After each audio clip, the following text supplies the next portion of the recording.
guys, and welcome back to my channel. So today we are going to try and close out the month of July. So at the moment it is the 30th, so it's like the second last day of July, but that's fine. We're just gonna end it off, to be honest. I'm not even going to try and bother doing it tomorrow because I know tomorrow will be busy as well, so we're just gonna do today. Alright, so I have filled out some parts of my monthly closeout summary. So this is every sheet that I do it on my own. So I create these myself. So this is my monthly closeout. So I'm just going to do kind of like a step-to-step guide on what I do on a monthly closeout. So last month of June, we did do that one, and it was kind of like quite hard in trying to close out, but we're going to keep trying until we get it right, and hopefully this one is kind of right. All right, so what I have in front of me is quite a lot of things, a lot of papers. So I do have my folder. So this is my budget book folder thing, and so it's kind of changed.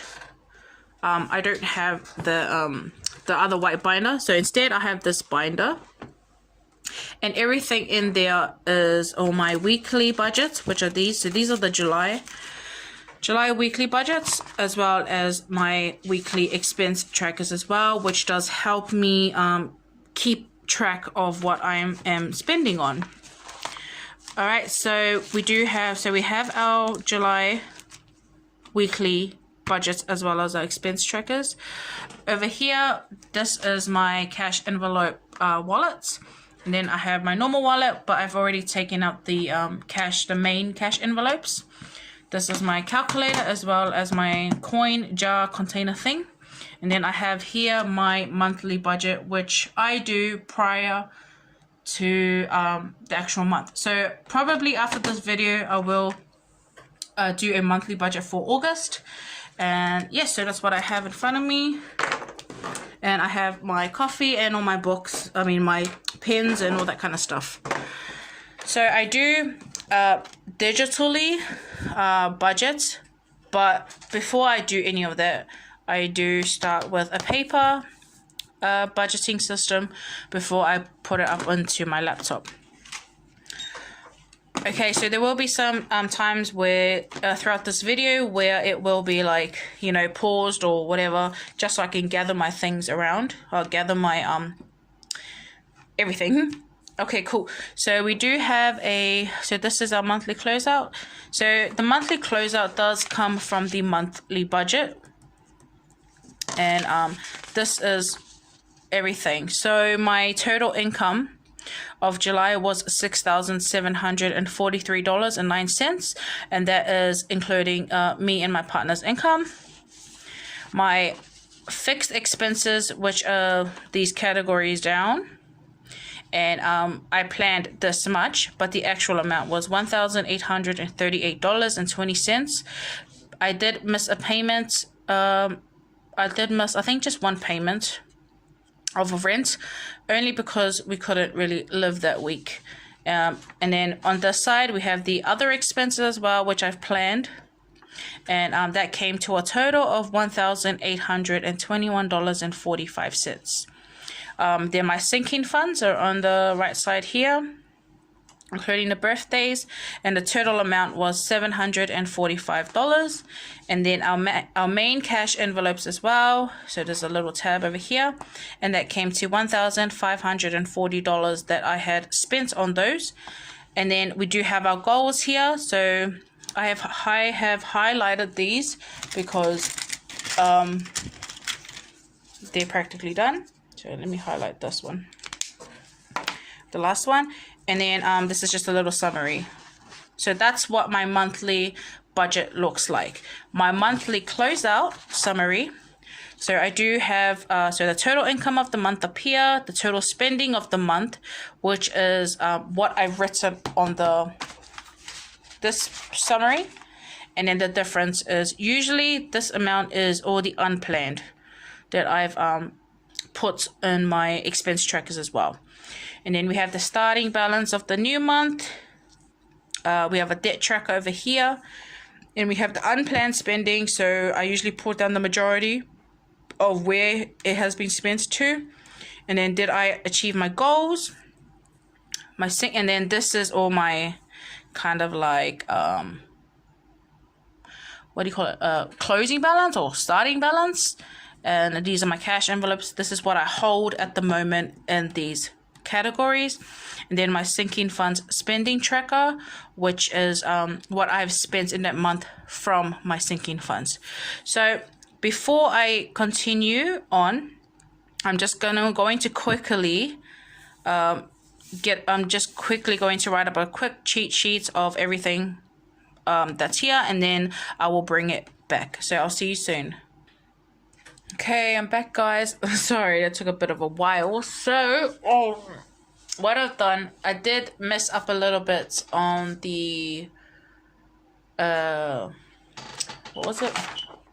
Oh yeah, I did mess up a little bit on the third paycheck of July, because that was the week that my sister came from Australia, and so it was a surprise, and a lot of my finances kind of went whack then. So what I've done is I've just added everything that I have written, and then kind of calculated it with the amount that I had over here, which is the $798.44 of the difference. Of the difference. So my total income of the month was $6,743.09. My total spending of the month, so my spending, I have added all my fixed expenses, my other expenses, so all this, my other expenses, my fixed expenses, and my cash envelopes. So I added all that up, which came to $5,944.65. So I added that on here, and then the difference was practically everything that was unplanned, which is including whatever I had spent on that week that my sister was here. So I did have a budget of $150 for my sister, but that was for her in Samoan we call it an oso, but in English it's like when you're going back home, you take something. So I don't know what you call that, but it was like mussels, like seafood and like junk food from New Zealand, because in Australia they don't have New Zealand things, or sometimes it's really quite expensive, and that's why I put $150, but it wasn't including everything I had spent throughout that week while she was here. So that was including the food that we were purchasing for her, things that I wanted to pay for her while she was staying with me, besides what she was taking back. So I kind of stuffed up in that week. So that was the third paycheck. But we've come now, and we are just going to continue on with it. So I've practically checked everything. So I have my little cheat sheets over here. So it has everything. Okay, so my starting balances, we're going to start our monthly closeout summary with our starting balances for the new month of August. So our cash envelopes at the moment are at $50. Are at $50. I'm not going to break it down, but that is how much we have right now. Because our breakdown will be over here. Our sinking funds at the moment is sitting at $430. Our long-term sinking funds are sitting at $120. Our digital is $1.23, and our coin jar is sitting at $127.50. That's a 5, by the way. So yeah, our coin jar is kind of increasing at the moment. So every single day, at the end of the day, I practically put all my coins in there. So we're going to calculate all that together. and then we should get the total amount of how much we have on me or on us at the moment. So 50.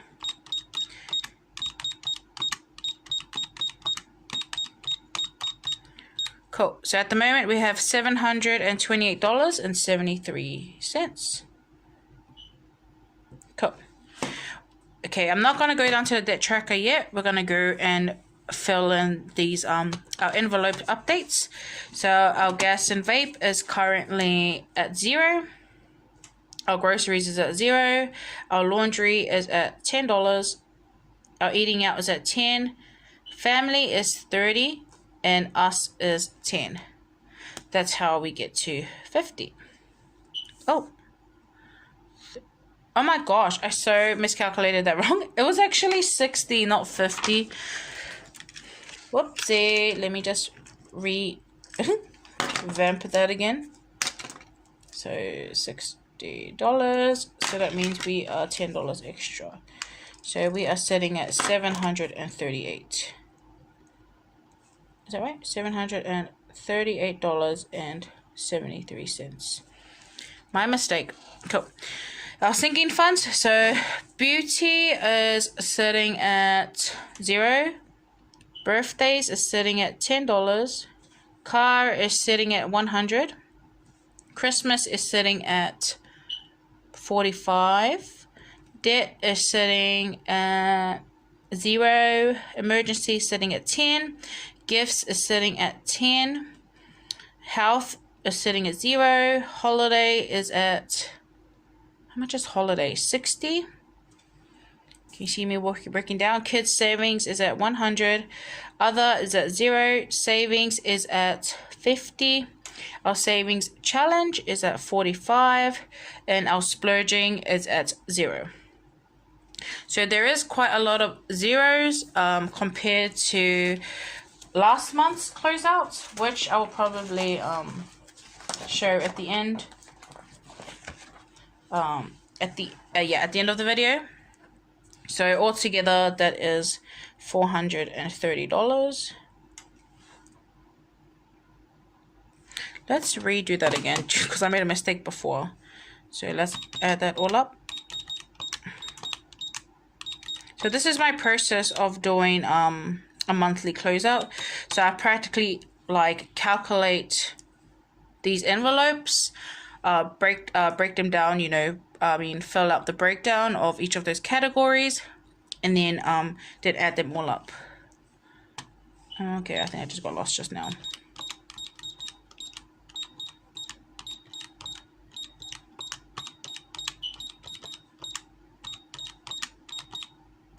Okay, that's right, 430.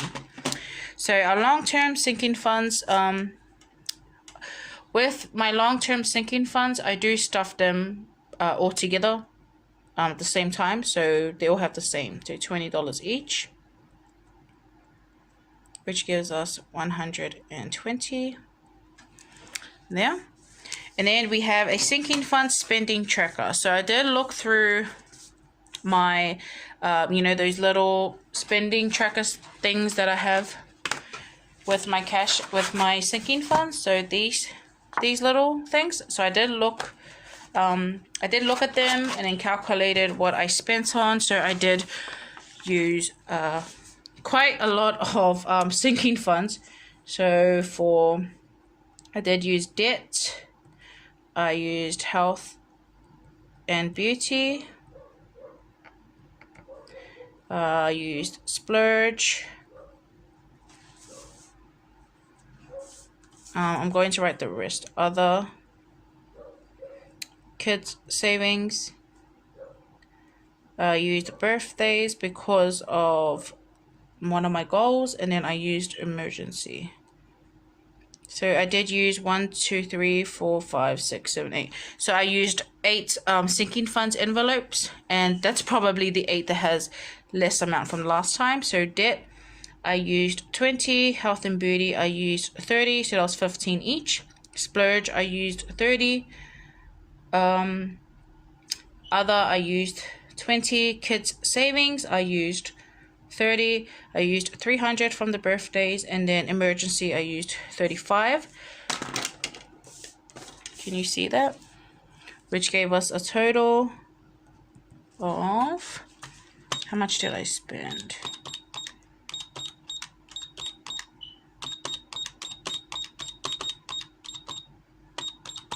So I spent $465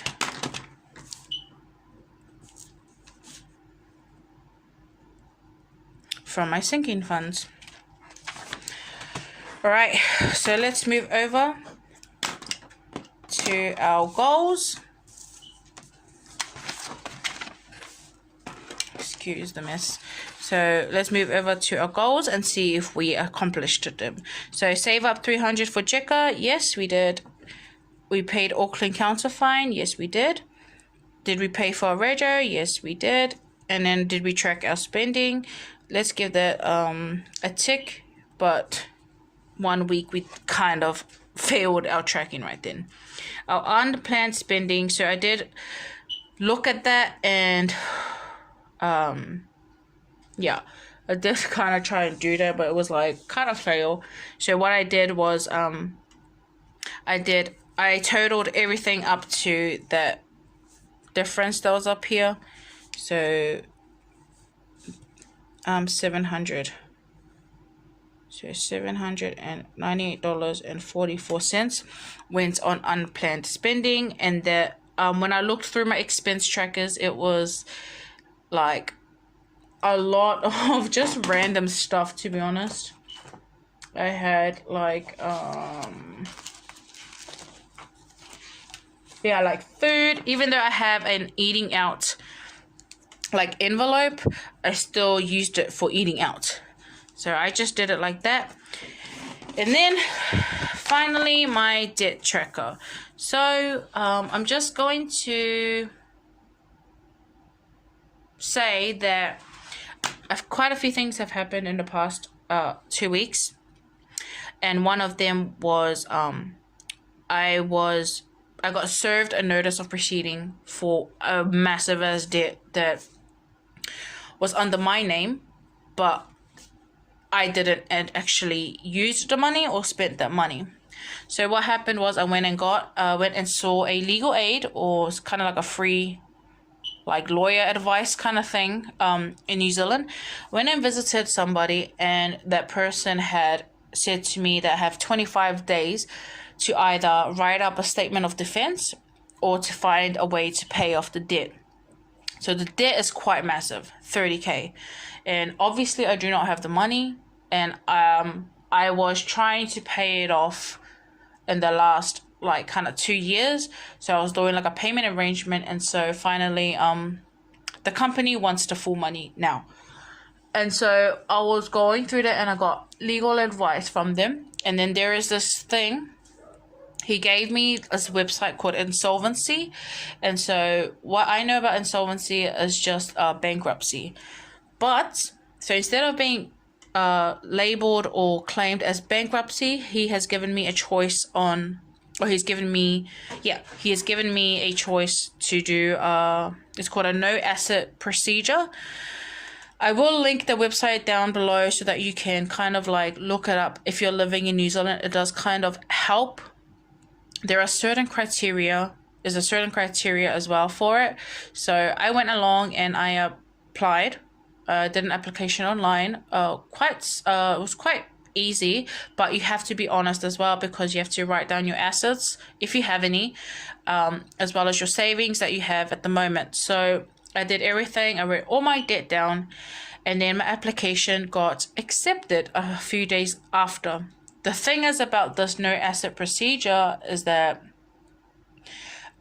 you cannot do anything to do with credit in a whole year's time, and your name will be in like the kind of creditors listings or whatever for 4 years on top of that 1 year. So what my lawyer or the legal aid advised is that I should do it, as this will be like a new fresh start, because obviously if I can't pay anything, they'll just claim me as bankruptcy, and I definitely do not want that, especially if my goal is to be is to be debt free and to obviously purchase a house under my name. And so I said to him, okay, cool. Right, so I did it. I got accepted, and so my debt at the moment is slowly so it'll slowly be kind of like I won't be paying it because I'm not able to pay it. That's the whole point of the no asset procedure. So I got an email today. That's why one of these is called insolvency. So my bank provider, I had a credit card with them and I had a overdraft with them, and so the insolvency kind of affected that, and now I'm kind of like, they removed my accounts, and so everything has to be changed over to a new bank provider. And thankfully I am with another bank, so yeah, I'm using that as my wages and like my income coming through. I feel like it is a fresh start, and then I also feel like as if it's going to affect me in long term, because I can't do anything like with credit. I can't like, loans and stuff is definitely not where I want to go, and I want to keep it that way. It's just I feel like purchasing a house is going to really be hard for me, and I know that I think God will just, this is just probably a sign that God told me to just continue with it, and that hopefully it will work out, and he works in mysterious ways, like what they say. And so, yeah. So anyways, this is what I wanted to explain before I go ahead with the debt tracker. So with my DTR, which was my hire purchase I had for years, has been finally paid off. My Lenza Finance is finally paid off as well. The ANZ loan, which is under my partner's name, is now sitting at $13,940.13. So your fines and your student loan does not get affected by the no asset procedure, so you still got to pay that back. But as for the rest of my debt here, we'll be going to insolvency. So for fines, it's $310. So I am planning on paying that off. I have to pay that off because that's not part of the no asset procedure. Bay Corp is what I've listed into my insolvency. For both Bay Corp accounts here, as you can see, I have UCG in my Republic. So that's why I've left it blank. Southern Cross is what I have to pay as well, because that's not covered. So that's $223.56. Milton Graham is covered by the insolvency, so that's going to be empty. So I have 3 different kind of counter categories with them. Collection House is also be insolvency as well as my ASB, like I said, my bank providers. My parking infringement that I had, that's already been paid, and my Auckland libraries have been paid off as well. I mean, my Auckland Council fine. And then my ECE credit is my partner's. So that one is sitting at $11,450.39. Hope you can see that. It's kind of like, I feel like it's kind of like bright or something. Oh, there. Okay, so we'll calculate what we have. So 39,940, 13 plus 310 plus 223 plus 11,000, which gives us amount of total $25,924.08, as you can see there. So yeah, that is my monthly closeout, guys. That was such a long video to do, and I hope this does help you out, or especially for the ones especially for those who have a lot of debt, and for that no asset procedure, if that does happen in your country, maybe do give it a try. Check it out and all this kind of stuff. There is a certain criteria, especially in New Zealand. You have to have a certain amount of debt that you're before you can apply for it. But as I said, I'll put the link down below. So yeah, do check it out. Anyways, guys, that's me for the night. I hope you guys do have a good evening and have enjoyed your whole month of July, and that you do continue to enjoy the rest of the year. Okay, guys, have a good night. Bye.